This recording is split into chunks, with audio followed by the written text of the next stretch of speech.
Videoaulas aqui de história antiga, a gente já falou de Mesopotâmia, a gente já falou de Egito Antigo e hoje a gente vai falar de uma das civilizações mais complexas e das mais legais também, que é a Grécia Antiga. Sim, a gente vai falar da Grécia Antiga. É uma civilização um pouquinho mais difícil de entender do que Egito, do que Mesopotâmia. Ela é um pouquinho mais complexa, mas essa é uma das minhas funções, pegar um conteúdo que seja mais complexo e colocar de uma maneira fácil para que todo mundo entenda. É claro, com qualidade, sem faltar nenhum tipo de conteúdo aqui, ok? O vídeo de hoje a gente vai dividir em alguns vídeos. O vídeo de hoje, especificamente, a gente vai falar um pouco da geografia da Grécia e um pouquinho também sobre a formação do povo grego. Um pouquinho não, né? Na verdade, a gente vai falar da geografia e da formação do povo grego, ok? Vamos começar então pela geografia. A Grécia, o território grego que a gente vai estudar aqui, ele está localizado no sudeste da Europa e ao sul da Península Balcânica. E ela é banhada pelo Mar Mediterrâneo. Já é o primeiro toque que eu dou para vocês, porque isso é muito importante sobre a questão do Mar Mediterrâneo. Porque na antiguidade o Mar Mediterrâneo é o mar das trocas, é o mar das trocas comerciais, das relações comerciais, da relação entre civilizações, né, das relações entre culturas. Isso faz com que a Grécia sempre tenha um acréscimo em sua cultura, ela sempre aprende muito com as outras culturas, ela sempre vai crescendo culturalmente por conta do Mar Mediterrâneo. Eu já falei aqui para vocês que o comércio, a troca de informação, ela sempre faz com que uma sociedade ela aprenda muito. E a Grécia não é diferente disso. E, na verdade, ela até mais, porque ela está ali mesmo no Mar Mediterrâneo. É muito importante, daqui a pouco a gente vai falar um pouquinho mais sobre isso, né? Sobre o comércio grego, sobre essas coisas todas. Agora, e o território que o pessoal vivia? Como é que era esse território que o pessoal vivia? A Grécia, ela tem algumas ilhas, certo? Eu sinto lhes dizer que a grande parte de onde as pessoas viviam na Grécia Antiga são terras pouco férteis. Isso é muito importante saber, porque daqui a pouco a gente vai começar a falar de disputas por terras do povo grego, entenderam?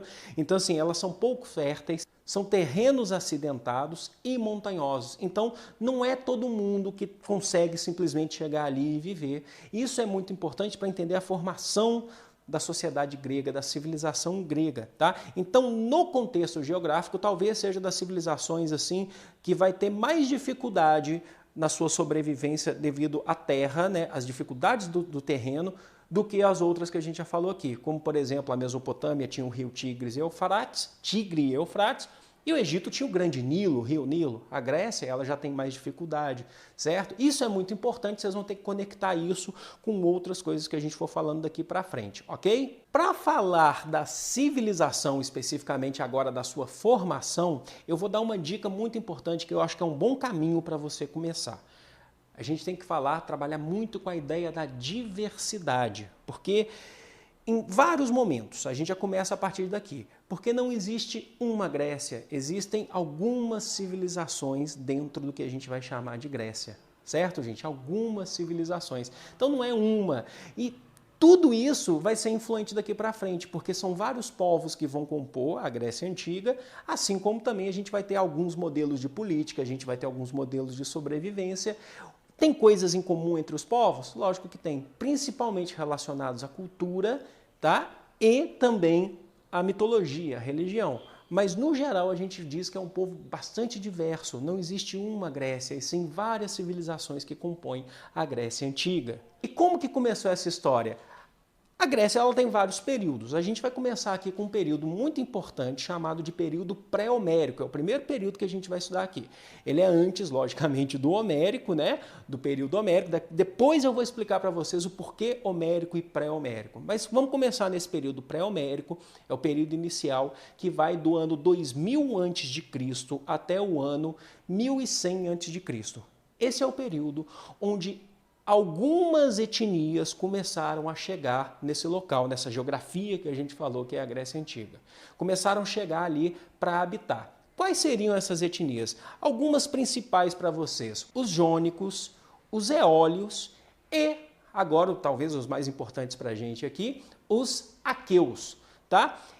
Esses três povos e vários outros que estão chegando ali, eles têm culturas diferentes, a gente costuma chamar esses povos aí de povos indo-europeus, que migraram de outras regiões da Europa para viver ali. Então, os jônicos, os eólios e depois, né, os aqueus chegaram ali. Eles tinham algo em comum? Eles são etnias diferentes, têm culturas diferentes, mas eles têm algo em comum? Tem. Eles se identificavam como pessoas que estão vivendo ali, dividindo o espaço muito próximo. Eles não chamavam aquilo de Grécia, tá?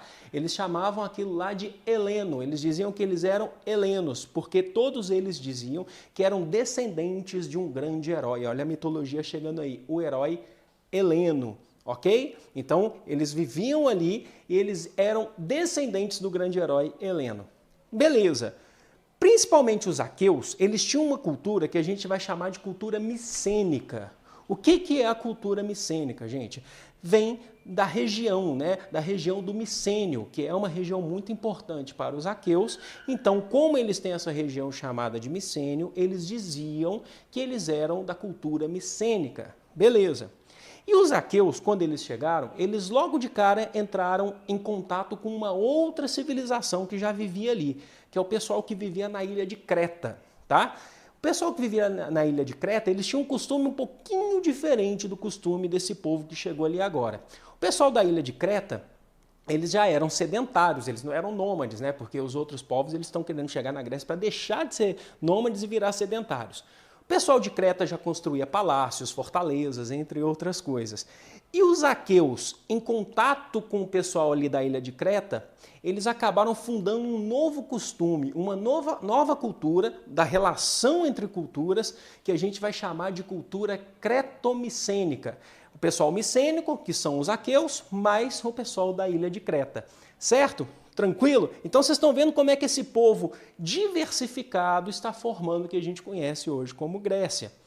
E aí, gente, muito importante isso, para entrar um pouquinho na mitologia também, na ilha de Creta existe a famosa lenda, né, o famoso mito do Minotauro. Todo mundo sabe que o Minotauro é aquele ser que tem corpo de ser humano e cabeça de touro. Da onde que vem esse mito e por que ele é importante para entender a formação do povo grego? Principalmente porque um rei na ilha de Creta chamado Minos, ele tinha feito alguns pedidos aos deuses, porque ele estava numa disputa política com seus irmãos, e os deuses ofereceram a Minos, esse rei lá de Creta, ofereceram um touro branco para ele. E falaram que ele ia ter que sacrificar esse touro branco aos deuses. Mas ele se apaixonou pelo touro branco e não sacrificou. E os deuses, como forma de castigar, porque ele desobedeceu os deuses, fizeram com que esse touro branco tivesse relações sexuais com a sua esposa, a esposa do rei, a esposa do Minos. E o filho dessa relação sexual da esposa do rei com o touro branco foi o Minotauro, um ser de corpo humano com cabeça de touro. O rei, Minos, ficou horrorizado com aquele Minotauro e prendeu ele dentro de um labirinto em seu palácio, o Palácio de Quinós. E esse Minotauro ficou preso ali durante muito tempo. Como que a gente relaciona essa história do labirinto do Minotauro com o povo grego? É uma metáfora, porque a prisão do Minotauro no labirinto representa a prisão do povo grego em relação a outras culturas. E só depois de muito tempo, Teseus, o herói grego Teseus, ele foi lá e conseguiu matar o Minotauro. Aí você faz relação de novo, a metáfora da mitologia com a formação do povo grego. A morte do Minotauro por Teseus representa a libertação do povo grego. Olha só que interessante, na Grécia é característica isso, a gente sempre vai trabalhar a ideia de cultura, trabalhar sempre a ideia da formação da sociedade com a mitologia. São povos muito mitológicos, ok? Então vamos lá, gente. Ainda nesse período pré-homérico, mas caminhando já para o fim, mais ou menos no ano de 1100 a.C., a gente tem a chegada de um outro povo ali para compor, ali para dividir o território ali da Grécia Antiga. Que povo que é esse? São os dórios, ou vocês podem chamar de dóricos também, tá? Não tá errado nem dório, nem dóricos, ok? Eles chegam lá também para poder dividir mais aquele território. Só que tem uma diferença. Os dórios, eles são povos bem agressivos. Quando eles chegaram ali, eles mostraram bem o que eles queriam. Eles queriam a destruição de várias culturas já existentes ali.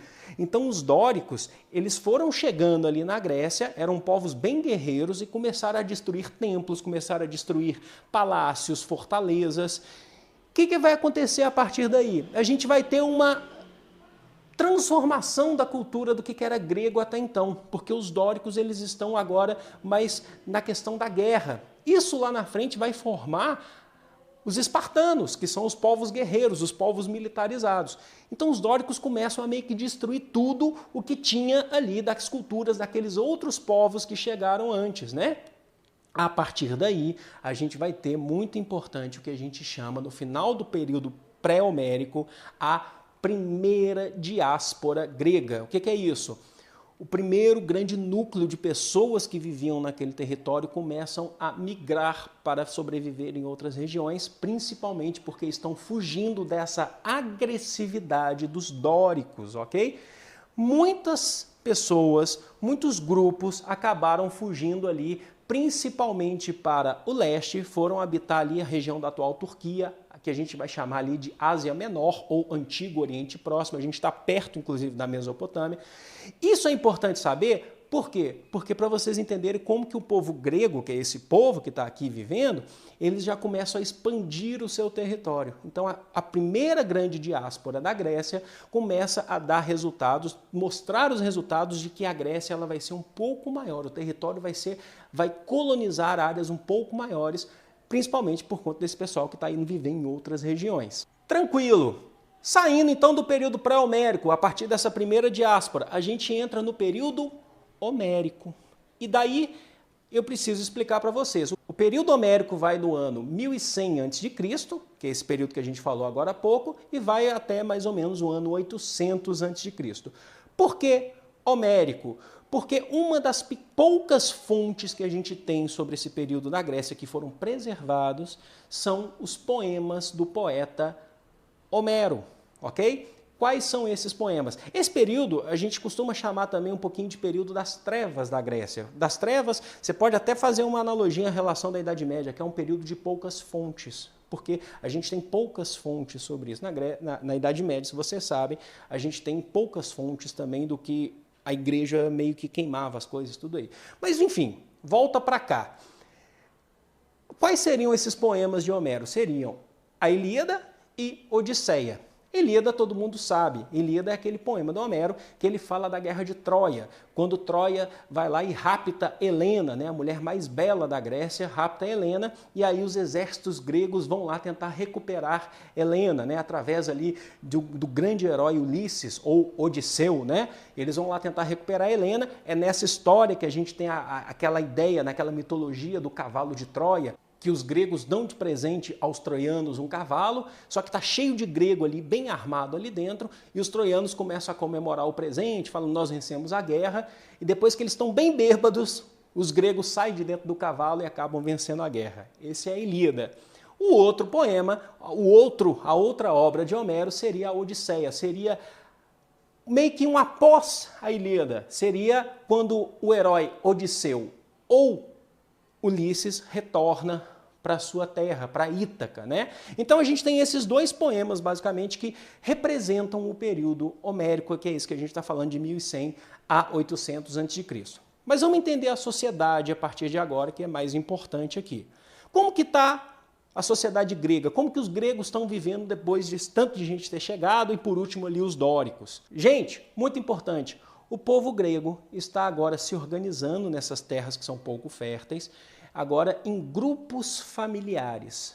Alguns grupos familiares pegam uma terrinha, começam a produzir ali, plantar, mas vocês lembram que as terras são pouco férteis, então eles começam a fazer relação de troca com outra terra que produz outra coisa. Esses pequenos grupos familiares a gente dá um nome de genos, ou vocês podem chamar também de genos ou genos, tanto faz aqui pra gente, não tem importância você chamar de uma coisa ou de outra, tá bom?